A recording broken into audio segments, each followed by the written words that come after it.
तो हम प्रकृति के संसार में जन्मे हैं और हमारा दूसरा जन्म आत्मा के संसार में होता है। दूसरा जन्म हमारा कहाँ होता है? आत्मा के संसार में। अहम के प्रभाव को वश में करने के साथ ही यह दूसरा जन्म आरंभ होता है। जो आपका अहंकार होता है, अहम होता है, ठीक है, उसके प्रभाव को वश में करने का, आपके ईगो को वश में करने का जब आप वो चालू कर देते हैं तभी आपका दूसरा जन्म चालू होता है। आपके इसी जीवन में 2 बार आपका जन्म होता है, ठीक है। ये दूसरा जन्म आरंभ होता है, फलस्वरूप हम अपने मूल स्वभाव और आत्मा का सहयोग पाने लगते हैं। जो हमारा मूल स्वभाव है, हमारा रियल स्वभाव है, वो हम पाने लगते हैं। तो कहने का मतलब है कि जब ना जिस दिन आप अपने मूल स्वभाव में आएंगे, आपका मूल स्वभाव क्या है मालूम है? आपका मूल स्वभाव है कि हम यहाँ पे, हमारा जन्म क्यों हुआ है, हम यहाँ पे आए क्यों हैं, पहले आपको समझना है। हम यहाँ पे लड़ने झगड़ने के लिए नहीं आए, एक दूसरे की कमियां निकालने के लिए आए। हमारा मूल स्वभाव है लोगों की मदद करना। जिस दिन इस स्वभाव में आप आ जाएंगे, अपने अहम को छोड़ देंगे, तो हम उसी दिन हमको एक गुरु मिल जाएगा। जिस दिन आप अपने अहम भाव को छोड़ देंगे, जिस दिन आप अपने ईगो को छोड़ देंगे, जिस दिन आपका दूसरा जन्म होगा। कब होगा? किसी का 20 साल में होगा, किसी का 25 साल में होगा, किसी का 40 साल में होगा, किसी का 50 साल में होगा। कभी न कभी तो होगा। जब भी होगा, जिस दिन होगा, उस दिन आप बोलते हैं ना, जब शिष्य प्रकट होता है, शिष्य तैयार हो जाता है, गुरु अपने आप आ जाता है। आपको कोई ना कोई गुरु मिल जाएगा। कैसे मिलेगा उसका? क्योंकि नेचर का रूल है। जब बोलते हैं ना कि जब आप शिद्दत से कोई चीज चाहते हैं तो कायनात भी आपको मिला देगी। शिद्दत से चाहना बहुत बड़ी बात है कि आप जब शिद्दत से चाहते हैं कि मेरी ये समस्या हल हो, तो आपको मिल जाएंगे, ठीक है। तो एक उद्देश्यपूर्ण जीवन जीने की तैयारी में हमारे रवैये में एक खास बदलाव आता है। हम पहले से कहीं शांत, ईमानदार और दूसरों की सहायता करने वाले बन जाते हैं। जब हम अपने ही स्रोत की ओर लौटते हैं तो एक अर्थपूर्ण जीवन में उस ईश्वर के निरंतर संपर्क को पाने के लिए हमें मौन की आवश्यकता होती है, जिसे ध्यान के माध्यम से ही पाया जा सकता है, जिसे केवल मेडिटेशन के थ्रू ही पाया जा सकता है। आप जब तक मौन या अवेयरनेस में नहीं होंगे, ठीक है, तब तक आप उस चीज को पा नहीं सकते हैं। तो आपको क्या करना पड़ेगा? आपको क्या करना पड़ेगा? पहले से कहीं शांत, ईमानदार और दूसरों की सहायता करने वाला बन जाना पड़ेगा। जब ये करेंगे, जब हम अपने ही स्रोत की ओर लौटते हैं, ये आपका मूल स्रोत है, जब अपने आप स्रोत की तरफ लौटते हो तो एक अर्थपूर्ण जीवन में उस ईश्वर के निरंतर संपर्क को पाने के लिए हमें मौन की आवश्यकता पड़ती है। और मौन हमें देते हैं, कहाँ से मिलता है? मेडिटेशन के माध्यम से मिलता है। परिवर्तन प्रकृति का शाश्वत नियम है, सबको पता है, और इसलिए बदलाव तो आना ही होता है हर चीज में। जैसे क्वांटम बदलाव क्या है? सजीव अचानक होने वाला प्रेम से परिपूर्ण और एक स्नेहशील एहसास होता है, ठीक है। जीवन जो है हमारा क्या है? अर्थपूर्ण नहीं है जब तक यह स्वयं से परे जाकर कोई ऐसा सेवा नहीं कर रहा होता है। तब तक यह किसी दूसरे के लिए कोई मायने नहीं रखता है। मनुष्य के अस्तित्व को अर्थ देने का एक संभव तरीका नहीं है इस संसार से उसके प्राकृतिक संबंध को उन्नत कर आध्यात्मिक स्तर पर लाया जाए। मतलब इसका मैं सिंपल लैंग्वेज में बताऊं तो ये मतलब है कि मनुष्य का अस्तित्व का एक संभव तरीका क्या है कि आपका जो है नेचर के साथ एक संबंध हो। इसलिए जब आप पहाड़ों पे जाते हैं, जब आप हरियाली की तरफ जाते हैं, जब आप नदी की तरफ जाते हैं, तो आप एक जुड़ाव महसूस करते हैं, आपको शांत महसूस होता है, क्योंकि हम नेचर से बहुत करीब हैं। और हमने अपने आप को क्या किया है? नेचर से दूर कर लिया है। हम अपने आप को चकाचौंध में लेके आ गए। हम अपने आप को शहर में स्थापित कर लिए। स्थापित कीजिए, कोई बात नहीं, लेकिन प्रकृति से, नेचर से जुड़े रहिए। अगर नेचर से नहीं जुड़े रहेंगे तो आपके स्वभाव को बदल देगा। आप भी एक मशीन बन जाएंगे, बटन दबाने पे चलेंगे, बटन दबाने छोड़ देंगे। इंसान इस तरह से नहीं है। हमारा मन कोई भी उपाय या तरीका नहीं जानता, हमारा हृदय पहले से ही वहां है और हमारी आत्मा ने उसे कभी छोड़ा ही नहीं। और इस नए घर में आपका स्वागत है। यही आपका मूल घर है। अगर इस घर में आप आ गए तो आप लाइफ में जो चाहिए वो पा सकते हैं। ठीक है, अपने घर लौटने के बाद हम जो भी श्वास लेते हैं वह हमारे जीवन के उद्देश्य का प्रकटीकरण होता है। हम ब्रह्मांड से जितना अधिक मांग करते हैं, हमसे भी उतनी ही मांग की जाती है। ठीक है, ये रूल है ब्रह्मांड का। हम जितना अधिक देते हैं, हमें उतना ही अधिक दिया जाता है। और ये सचमुच हमारे भीतर से उत्पन्न हो रही प्रवृत्तिगत ऊर्जा का विषय है। इसका मतलब ये हुआ कि आप कभी कोई चीज, वैसे बोलते हैं ना, बैंक में से पैसा विड्रॉ ही नहीं कर सकते अगर आप डिपॉजिट नहीं कर रहे हैं।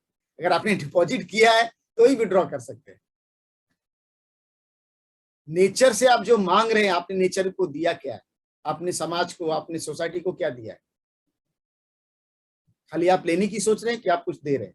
दैट इज मेन इंपॉर्टेंट चीज है। और लगातार आवश्यकताओं के बारे में सोचने से वही ऊर्जा अधिक मात्रा में हम तक लौट कर आती है। जब हम निरंतर दूसरों को भी देने के विचारों को अपनाते हैं तो बदले में हमें वही ऊर्जा मिलती है। यानी ब्रह्मांड हमें देता है। कब? जब हम देते हैं। आप जो भी हैं वही रहें और वही कहें जो महसूस करते हैं, क्योंकि जो बुरा मानते हैं वे आपके लिए कोई मायने नहीं रखते, और जो आपके लिए मायने रखते हुए कभी बुरा नहीं मानते। ठीक है, यदि कोई पूरे आत्मविश्वास के साथ अपने सपनों की दिशा में अग्रसर होता है और अपना कल्पित जीवन जीने के लिए प्रयास करता है तो वह सामान्य घंटों से भी अनपेक्षित सफलता पा लेता है। बहुत कम टाइम में भी वो बहुत बड़ी सफलता पा सकता है। प्रत्येक जीवन के प्रति आदर और मान, प्राकृतिक ईमानदारी, दयालुता, सहायता और समर्थन, ये सब आपको लाना पड़ेगा। और बोलते हैं ना, अच्छी आदतें मुश्किल से आती हैं लेकिन उसके साथ जीना आसान होता है। अच्छी आदतें जो होती है वो मुश्किल से आती हैं लेकिन उसके साथ जीना आसान होता है। जिस जिस चीजों का हम अभ्यास करते हैं वही अस्थायी हो जाता है। सही चीजें और सही अभ्यास से आदमी सही बनता है। जिंदगी में सफलता आती है अपने चरित्र से। आपने देखा होगा कि जो एथलीट है वो 15 सेकेंड के परफॉर्मेंस के लिए 15 साल की ट्रेनिंग करते हैं। 10-15 साल की ट्रेनिंग करने के बाद वो 15 सेकेंड की रेस को या वो जो उनका प्रतियोगिता उसको जीतते हैं। तो आपकी इच्छा है सफल होने की, लेकिन आपका इरादा नहीं है। इच्छा का सौदा हो सकता है लेकिन इरादे का कभी सौदा नहीं होता। जिंदगी में जब दबाव पड़ता है तो इच्छा कमजोर हो जाती है और इरादा दबाव की वजह से और मजबूत हो जाता है। इसलिए सफल होने के लिए किस चीज की जरूरत है? इच्छा नहीं, इरादा की आवश्यकता है। ठीक है, अपनी सबसे बड़ी कमजोरी को सबसे बड़ी शक्ति बना लीजिए, आप सफल हो जाएंगे। आपकी जो सबसे बड़ी कमजोरी उसी को सबसे बड़ी आपकी। ठीक है, आपके आत्मविश्वास में नम्रता होनी चाहिए, अन्यथा वो अहंकार बन जाएगा, वो ईगो हो जाएगा। और देखिए क्या है, समस्या जीवन का एक प्रतीक है। लोग बोलते हैं मेरे साथ ये समस्या है वो समस्या नहीं। समस्या जो है अपने जीवन का, या आपका जिंदगी चल रही है, इसका आपके अंदर समस्या आपके लाइफ में है, इसका मतलब आपका जीवन चल रहा है। समस्या जीवन का एक प्रतीक है। जब तक हम जीवित हैं समस्या रहेगी, जब समस्या नहीं रहेगी तो हम भी जीवित नहीं रहेंगे। परमात्मा मुझे संतुलन दे। देखो एक चीज हमेशा लाइफ में ध्यान रखना, ये आई थिंक शिव खेरा ने बोला है, शिव खेरा का ही सेंटेंस है कि परमात्मा मुझे संतुलन दो, जो चीजें मैं जिंदगी में बदल नहीं सकता आपकी सौगात समझकर स्वीकार करूं, और जो बदल सकता हूं मुझे इतनी हिम्मत और हौसला दो कि मैं उसे बदल सकूं, और इतनी सद्बुद्धि दो कि मैं समझ सकूं कि मैं क्या बदल सकता हूं और मैं क्या नहीं बदल सकता। बहुत इंपॉर्टेंट है।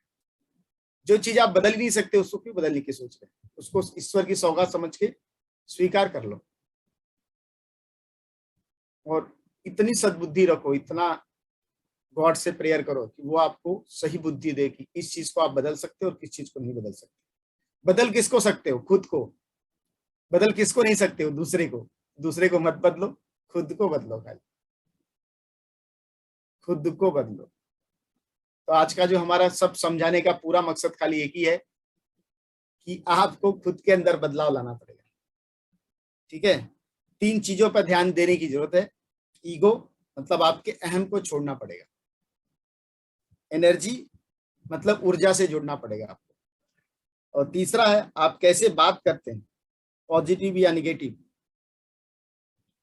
क्योंकि हम यूनिवर्सल सोर्स से तभी जुड़ सकते हैं जब हम सही बात करेंगे, सही विचार हमारे होंगे। और सही बात और विचार करने के लिए आपको एक गुरु की आवश्यकता होगी कि जो आपकी लाइफ में हो रहा है, आप क्या कर रहे हो, क्या घटनाएं हो रही है, वो पूछ सकते हैं आप कि आप क्या करते हैं। ठीक है, तो ये सबसे इंपॉर्टेंट है। और इसी के साथ मैं एक स्टोरी बताऊंगा, ठीक है, और स्टोरी के साथ फिर हम कंक्लूजन पे एक जाएंगे।